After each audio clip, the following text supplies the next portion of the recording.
Hi, my name is Pamela Coons, Associate Professor of Medicine in the Division of Oncology at Yale School of Medicine and Yale Cancer Center. I'm excited to announce ASCO's new open access journal, JCO Oncology Advances. As the inaugural editor-in-chief, I hope to support JCO Oncology Advances to become the premier platform to bridge the gap between accessible scientific research and clinical care. Stay tuned for more information, including new article types, at ascopubs.org/JCO Oncology Advances. We look forward to seeing your submissions in spring of 2024.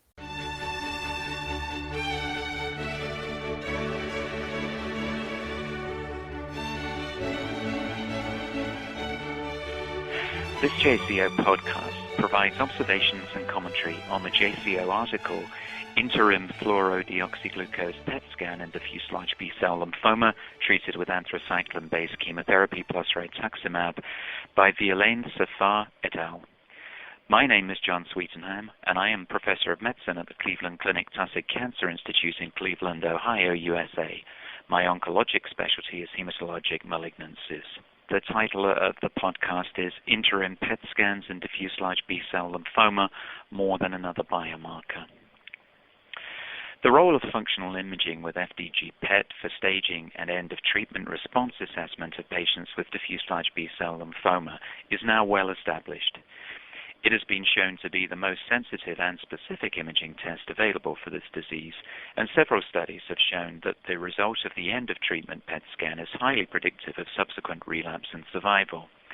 In particular, the technique has been shown to have a very high negative predictive value of 85% to 100%, although the positive predictive value is somewhat lower and more variable in the published studies at anywhere from 40% to 90%. In both contexts, evidence suggests that PET is more accurate than CT, although there are no data to suggest that outcome for patients with DLBCL has improved because of the greater accuracy of this technique. The possibility that functional imaging may represent a biomarker of early disease response or resistance has been investigated by several groups who have explored the predictive and prognostic utility of a PET scan performed early in the treatment course, typically after between 1 and 4 cycles of chemotherapy. Although most of these studies have demonstrated that the interim PET has some prognostic value, the magnitude of the difference in outcome between those with positive and negative interim PET scans has been variable, raising questions about its clinical utility. There are many potential reasons for this variability. Studies of more classical biomarkers of DLBCL, such as Ki67, BCL2, and BCL6, have shown that their prognostic value is closely correlated with therapy. Dose-intensive strategies and the addition of rituximab to standard chemotherapy regimens have negated the prognostic value of these markers. Interpretation of PET scans is variable, and it is unclear whether quantitative interpretation is superior to visual interpretation or whether central review of PET images improves their prognostic value. The optimal timing of PET scans relative to chemotherapy is also unclear. The paper from Safar et al. That is the subject of this podcast addresses some of these issues and provides important additional information. The study included 112 patients with newly diagnosed DLBCL receiving anthracycline-based chemotherapy plus rituximab. 51% received R-CHOP21, 21% R-CHOP14, and the remaining 28% are ACVBP. PET scans were performed on all patients at baseline and after 2 cycles of chemotherapy and were analyzed visually in all patients and quantitatively in a subset of 85 patients for whom adequate data were available. Central image review was not performed, and the result of the PET scan did not influence subsequent therapy. It is not clear from the paper whether PET scans were repeated at the end of therapy, but these data are not presented. Using visual analysis, 62.5% of patients were PET negative after 2 cycles of chemotherapy. The 3-year progression-free and overall survival rates in this group were 84% and 88% respectively.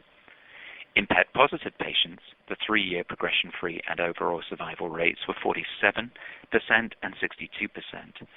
The differences in PFS and OS between PET negative and positive patients were highly statistically significant.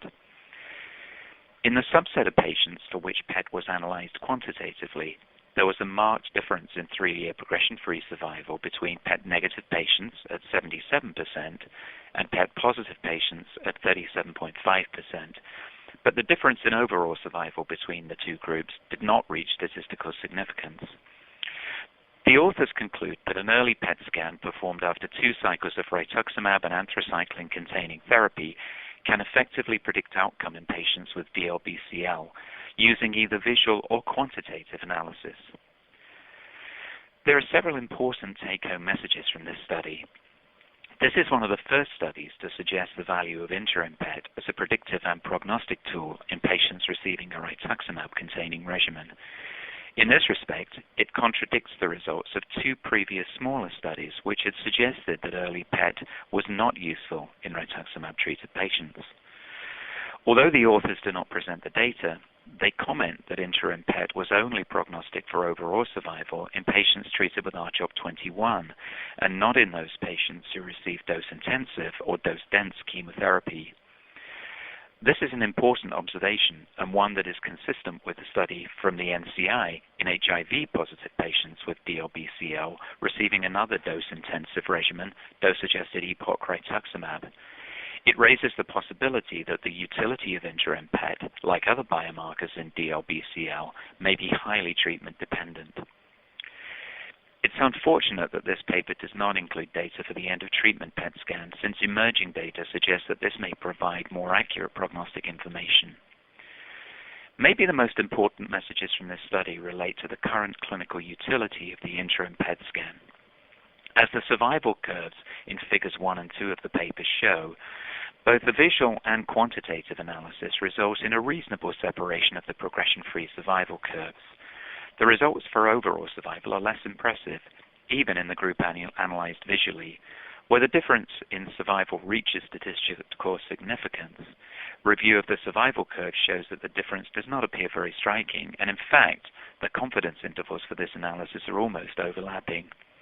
The reasons that the interim PET appears to predict PFS better than OS are not clear, but may relate to the salvage strategy used for patients whose disease progressed or relapsed. Many studies have shown that the positive predictive value of PET is lower than the negative predictive value, suggesting a significant false positive rate. This is supported by data from Memorial Sloan Kettering Cancer Center in patients with relapsed DLBCL undergoing second-line chemotherapy. In this trial, patients with a positive interim PET were required to undergo a biopsy to confirm the presence of persistent disease.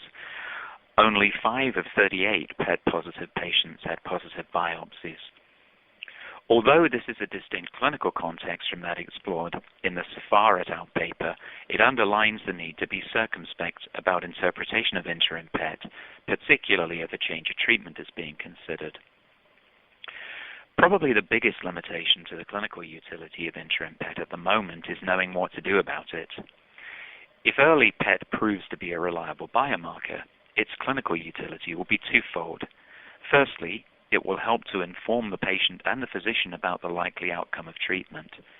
Secondly, it will indicate a group of patients for which an early change in treatment may improve subsequent outcome.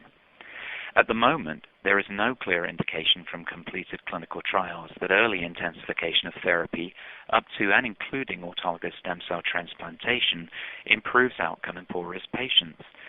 It's therefore difficult to envisage what change in treatment direction a physician or patient can make based on the readout from the PET scan. There is also a theoretical concern that a change in direction of therapy after 2 cycles may be too late anyway, since drug resistance may already have developed at that point in the treatment course.